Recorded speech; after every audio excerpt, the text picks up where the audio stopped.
momento a indagar cuál es el significado de la primera parte del enunciado: misericordia quiero y no sacrificios.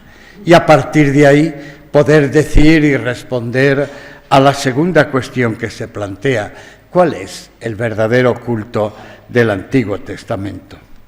Pero la verdad es que cuando uno se pone manos a la tarea, descubre muchas cosas interesantes y varias complicadas. En primer lugar, la expresión misericordia quiero, no sacrificios, contra lo que pudiera parecer, solamente se usa una vez en el Antiguo Testamento, una sola vez.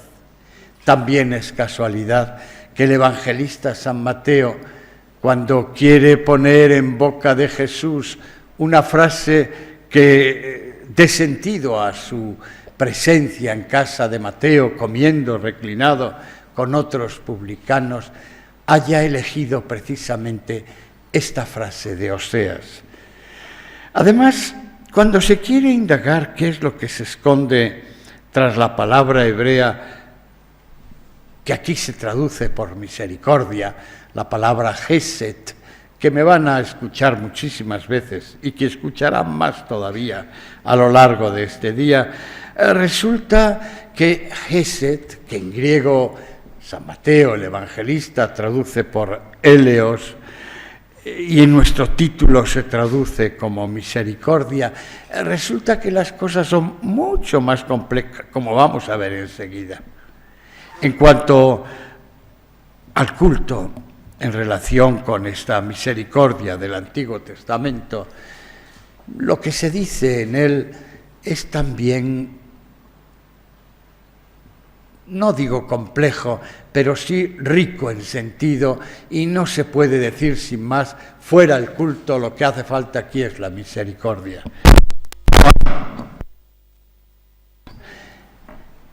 Se trata, por tanto, de un asunto relativamente complejo, y cuando uno intenta profundizar en él, como casi siempre, resulta que descubre que es todavía más complejo, y por eso vamos a intentar proceder con orden.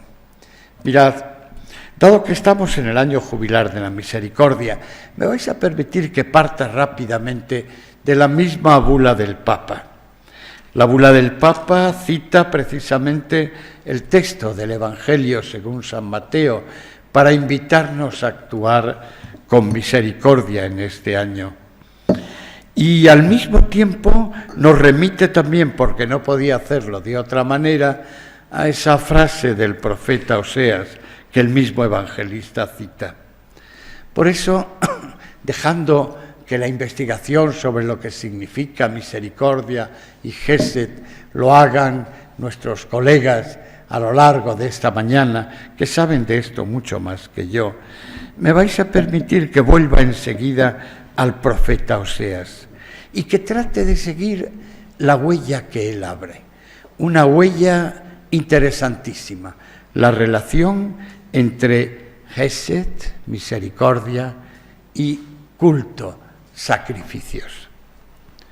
Vamos a empezar entonces por este camino que es un poco largo y no sin curvas. Vamos a empezar por lo que dice brevísimamente el Papa, concretamente en el número 20 de la bula Misericordiae Vultus del año pasado, con la que nos invita a vivir este año jubilar de la misericordia. En el número 20, el Papa recuerda un tema que a él le está muy a fondo: la relación entre justicia y misericordia. El Papa dice que no se trata de dos realidades opuestas, sino que son dos dimensiones, dice él, de una única realidad, que se desarrolla progresivamente, dice, hasta alcanzar su ápice en el amor. Son frases que en boca de un escrito de un papa queda muy bien, aunque uno no sabe del todo qué es lo que significan. En cualquier caso, Después de explicar la variedad de sentidos que tiene la justicia, recuerda que en la Sagrada Escritura la justicia es concebida esencialmente como un abandonarse confiado en la voluntad de Dios. No sé si todos los exegetas estarían de acuerdo con esta apreciación del Papa Francisco. Digamos que al menos este sentido no está excluido de muchas de las acepciones de justicia que se utilizan en el Antiguo Testamento. Y entrando directamente al asunto, dice: Jesús habla muchas veces de la importancia de la fe, más bien que de la observancia de la ley.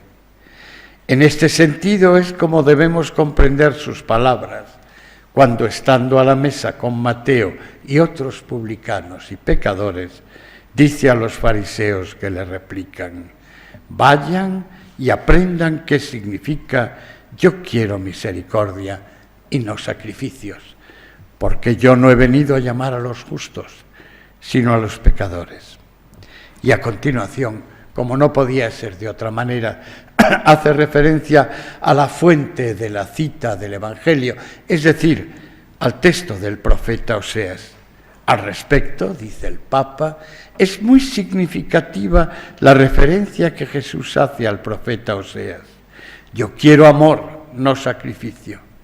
Jesús afirma que de ahora en adelante la regla de vida de sus discípulos deberá ser la que da el primado a la misericordia, como él mismo testimonia compartiendo la mesa con los pecadores. A ustedes, que son sin duda muy sagaces y además a esta hora de la mañana todavía tiene uno la cabeza fresca, no les habrá pasado por alto que el Papa primero, cuando habla de la cita en boca de Jesús, dice misericordia prefiero y no sacrificios. Y cuando habla de la cita en boca de Oseas, dice yo quiero amor, no sacrificio. ¿En qué quedamos? ¿Misericordia o amor? Pues verán ustedes, este es uno de los temas precisamente complejos, como veremos enseguida, repasando algunas de las traducciones al castellano de esta frase del profeta Oseas. Por nuestra parte, lo que tenemos que hacer es intentar explicar la relación que existe en la Sagrada Escritura y concretamente en el Antiguo Testamento entre justicia y misericordia. Precisamente el tema que abarcan estas dos citas, la de Oseas y la de Mateo, que no hace más que recoger lo del profeta. Así pues, el Papa nos invita a entrar de lleno en este asunto, y lo hacemos a través de Mateo. El evangelista, San Mateo, siguiendo probablemente a Marcos, o quién sabe, a lo mejor a una fuente común, nos narra la vocación del publicano Mateo. Primera cosa singular, ni Marcos ni Lucas conocen a Mateo. Ambos hablan únicamente de un tal Leví. ¿Es el mismo? ¿Por qué se cambia el nombre? No lo sabemos.